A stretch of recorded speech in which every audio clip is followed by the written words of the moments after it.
Hello everyone. So I'm sorry that I was not able to upload the videos because I just had my lower wisdom tooth surgery.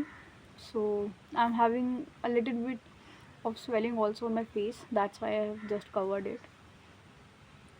And this is the only reason I was not able to upload my videos from the last few days. Many days you can say. I was having a lot of thoughts in my mind and but I was not able to speak, so I didn't record anything. And now, like today is I think the fifth day after the surgery, so I'm able to speak clearly. So that's why I'm recording this video and I want to post it. That's why this is the reason. So today, actually, I want to talk about something called a physical pain and an emotional pain because I have been through both of them in the recent days while I was sitting on that platform of dentist where he inject that anesthesia injection. At that time I was having this feeling that I'm not scared of this operation at all. I was feeling nothing, like there was nothing. Okay, it is an operation, he will operate in my mouth and I will feel some pressure because he will be holding my mouth and stretching out somewhere, but it will be okay after some time. Hmm. I'm having a continuous pain in my this side, you know, but that pain was not that much strong to make me cry, matlab to shed my that I was not in that much pain that I was shedding my tears.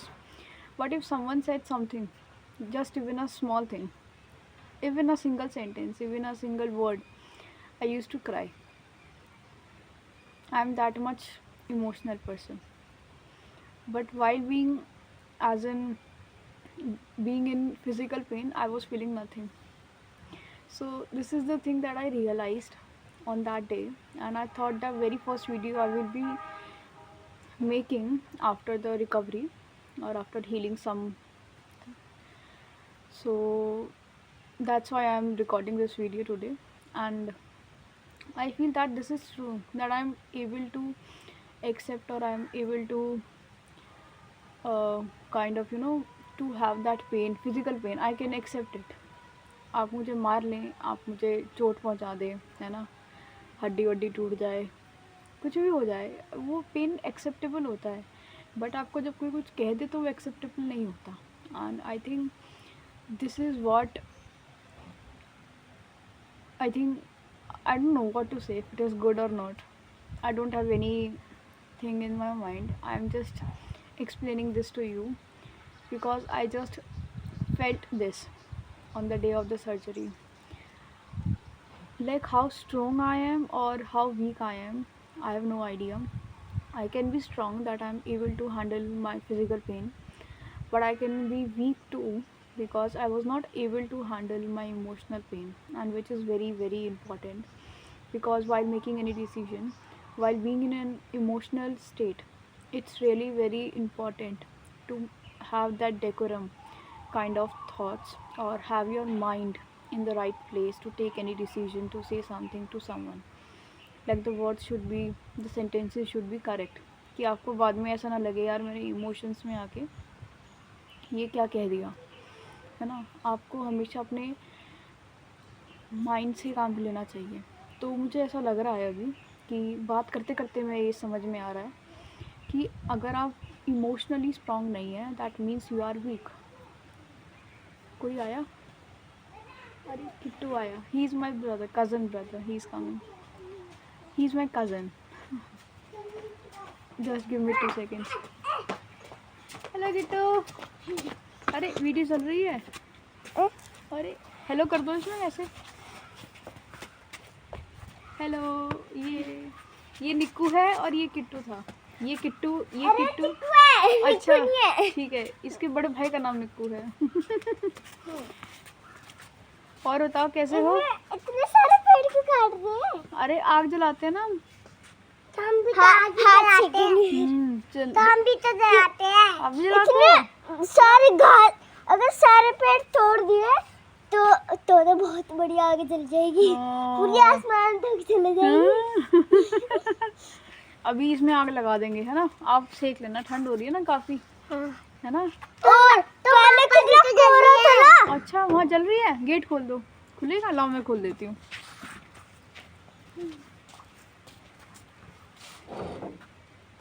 कौन आ गया?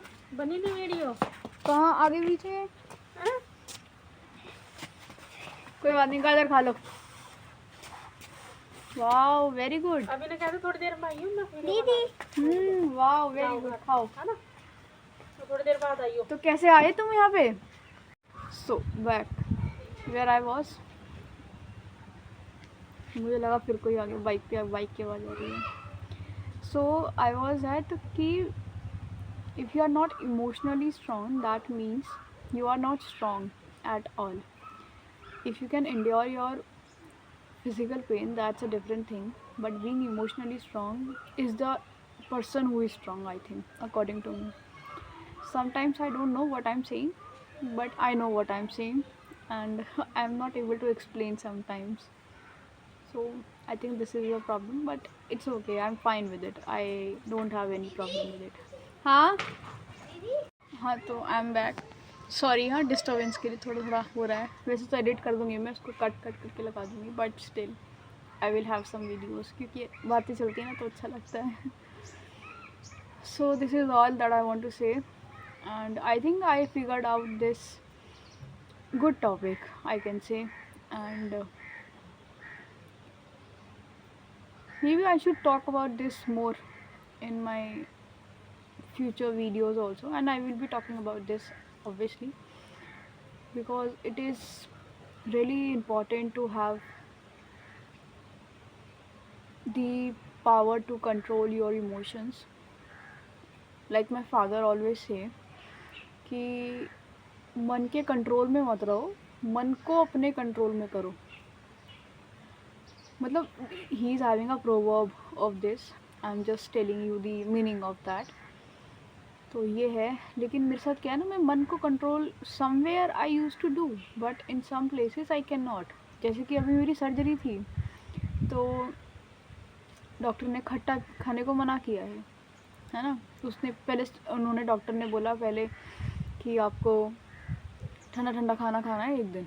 तो मैं खुशी खुशी में ice cream ले आई. वो ice cream का बड़ा ब्रिक ले आई मैं कि भाई जब ठंडा ही खाना है तो बढ़िया से खाएंगे. फिर वो ब्रिक मुझसे खाई नहीं गई. वो मैं मन के कंट्रोल में चल रही थी कि चलो इसी बहाने सही मुझे सर्दियों में आइसक्रीम खाने को मिल जाएगी. अदरवाइज़ सर्दियों में नहीं लाते हैं पापा कि वही गला ख़राब हो जाएगा. मतलब ऐसी चीज़ें नहीं लाते, जैसे कोल्ड ड्रिंक हो गई. कोई किसी, मुझे लगता भी नहीं है शायद, मतलब किसी के घर में, अब पता नहीं, अब सबका अपना अलग होता है. मतलब हमारे घर में नहीं आती है कि वही गला ख़राब हो जाएगा, तबीयत ख़राब हो जाएगी. नींबू वगैरह जैसे होते हैं ना, इसमें तो बहुत रेयरली चीज़ें आती हैं. जब कोई मेहमान ही आ रहा हो या कुछ पाव भाजी टाइप्स कुछ बन रहा हो तो नींबू आ गया, बाकी नहीं आता ऐसा कुछ. तो मैं ले आई, मुझसे नहीं खाई गई आइसक्रीम. नेक्स्ट डे मैं फिर डॉक्टर के पास चेकअप के लिए जाना पड़ता है ना, कभी इन्फेक्शन वगैरह ना हो जाए. तो मैं गई उस चीज़ के लिए. तो डॉक्टर ने बोला कि अब आप ठंडा गर्म खा सकती हैं, और बस ध्यान रखिए खटाई ना खा से भी खाएं, या कोई हार्ड चीज़ ना खाएं जिससे दांतों पे ज़ोर पड़े, है ना, क्योंकि पूरा एक स्ट्रक्चर है. तो मेरा इतना मन, हमारे यहाँ धान की रोटी बनती है, मेरा इतना मन हो रहा था धान की रोटी खाने का, इतना ज़्यादा. मेरे को चिप्स खाने थे, मेरे को कुरकुरे खाने थे, मतलब जितनी भी क्रंची चीज़ें होती है ना वो सब खाना था मेरे को. पापा पीनट्स का पैकेट लेकर आए, जो सॉल्टेड पीनट्स आती है हल्दीराम की. मेरा वो इतना मन किया खाने का, मैंने उसमें से एक निकाल के खा ली. वो हालांकि मेरे को आधे घंटे में मैं खा पाई उसको, धीरे धीरे धीरे धीरे, कि भाई एकदम से प्रेशर भी नहीं डाल सकती थी मैं. मुझे खुद भी पता था कि भाई दिक्कत हो सकती है. तो लेकिन मैं मन को नहीं कंट्रोल कर पाई. लेकिन अभी उसके बाद मैंने फिर कंट्रोल किया काफ़ी. मम्मी ने एक दिन पुलाव बनाए तो मैंने थोड़ी दही डाल ही ली उसमें. इतना ज़्यादा मतलब मन से कंट्रोल नहीं हो पा रहा था कि एक चम्मच तो खा ही लूँ बस, ऐसा था. हालांकि मैंने ChatGPT वगैरह से पूछा तो मतलब डॉक्टर का कहने का मतलब होता है खट्टी चीज़, दही जो खट्टी ना हो जो ताज़ी ताज़ी बनी हो वो दही नुकसानदायक नहीं होती। आप खट्टी दही कभी भी खा लें तो गला ऑब्वियसली ख़राब हो जाता है ना। तो मैंने यही सोच के मतलब ली है कि खट्टी नहीं थी, वो ताज़ी दही थी, मीठी दही थी एक तरीके से। तो चलो मन की एक बात ये भी हो गई कि मैं मन के कंट्रोल में आ गई। मैं मन को कंट्रोल नहीं कर पाई हालांकि। उसके बाद अभी कल मम्मी ने टिक्की बनाई। टिक्की की चाट होती है, पपड़ी वपड़ी टिक्की, दही खटाई उसमें सब डलता है। तो कल मैंने कंट्रोल करा। कल मेरे को टिक्की वैसे भी पसंद है, खाली टिक्की होती है ना, जैसे विदाउट एनी दही, विदाउट एनी, सिर्फ टिक्की, ऊपर से मसाला डाल दो। मैं यूजुअली शादी वगैरह में जाती हूँ, पार्टीज़ वगैरह में अगर कहीं जाती हूँ, होली दिवाली की होती है जैसे, न्यू ईयर की है जैसे अब, तो मैं खाली टिक्की में मसाला ही डलवाती हूँ। मैं इसमें, मुझे टिक्की खाली पसंद है क्योंकि। तो मैंने नहीं खाई कल मैंने कंट्रोल करा खुद को। मैंने नहीं खाया कुछ भी ऐसा खट्टा, कहने का मतलब ये है। लेकिन ऐसे ही कल मैंने अपने भाई से चिप्स, एक वो नहीं थे फन फ्लिप्स टाइप्स आते हैं, वो मंगवा लिए। वो ज़्यादा कुरकुरे मंगवाए मैंने वो धीरे धीरे करके खाए, क्योंकि वो ऐसा है कि मुंह में डाल के रखो थोड़ी देर सॉफ्ट हो जाते हैं। उसमें आपको कचर कचर करने की ज़रूरत नहीं पड़ती जिससे दांतों पे प्रेशर आए। तो मैंने खा लिया। अब आज मेरे स्टिचेस कटने थे। डॉक्टर ने कहा था यूजुअली 5 डेज़ में वो कर देते हैं, काट देते हैं स्टिचेस, बट आज मेरे पापा को कुछ काम आ गया तो वो चलेगा, नहीं तो अदरवाइज़ कट जाते हैं। तो मुझे आज भी जैसे जाने से पहले कोई डर नहीं था। इवन ये बात डॉक्टर अंकल ने भी मुझे बोली कि दिस इज़ सो सरप्राइजिंग कि कोई एक लड़की आती है मेरे क्लिनिक पे, मैंने पहली बार ऐसा देखा, और आती कहती है कि अंकल ऑपरेशन कर दो, डॉक्टर अंकल आप ऑपरेशन कर दो, आपको जो बेटर लगे वो करो।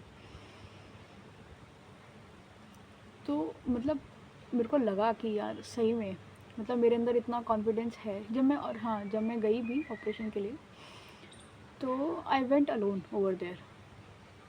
मैं किसी के साथ नहीं ले, उन्होंने एनेस्थीसिया लगाया मेरे को। वो तो नॉर्मल है, देखो एनेस्थीसिया वगैरह लग जाता है जब आपको तो पेन नहीं होता, but somewhere you need that you know someone beside you, कि भाई एक तो मैंने हाथ ऐसे करके अंदर ऐसे बिल्कुल ऐसे टाइट कर लिए कि भाई नहीं हुआ। 1-2 बार मुझे लगा, क्योंकि वो निकल नहीं रही थी तो उन्होंने बहुत ज़्यादा प्रेशर लगा दिया कि भाई मेरा ये मुँह ही अलग हो जाएगा नीचे से, ऐसा मुझे लगा। तब मैंने एक बार अंकल को कहा कि मतलब डॉक्टर अंकल को कहा, वो फैमिली डॉक्टर है ना एक्चुअली, तो इसलिए अंकल निकल रहा है मेरे मुँह से। तो मैंने उनको बताया कि अंकल ज़्यादा प्रेशर मत दो, है ना, इतना भी वो नहीं है। बाकी मैंने पूरे सर्जरी के टाइम पे कोई ना आवाज़ निकाली, ना कुछ कहा उनसे, ना दर्द हुआ, और हुआ तो बताया नहीं। उसके बाद भी मुझे पेन हुआ तो I didn't said anything to anyone.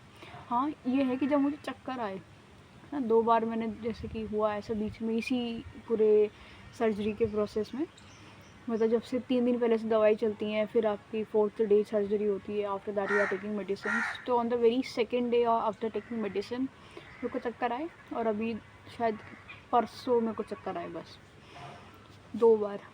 मैंने वो बताया कि मेरे को चक्कर आए, बाकी मेरे को दर्द हो रहा है नहीं हो रहा मैंने नहीं बताया कुछ किसी को।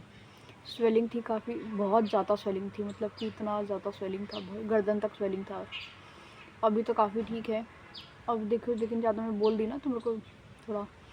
तो चलिए, मतलब यही मेरा टॉपिक था आज का, और thank you so much if you stay till the end, and I will really appreciate the time you have given to me. Thank you so much.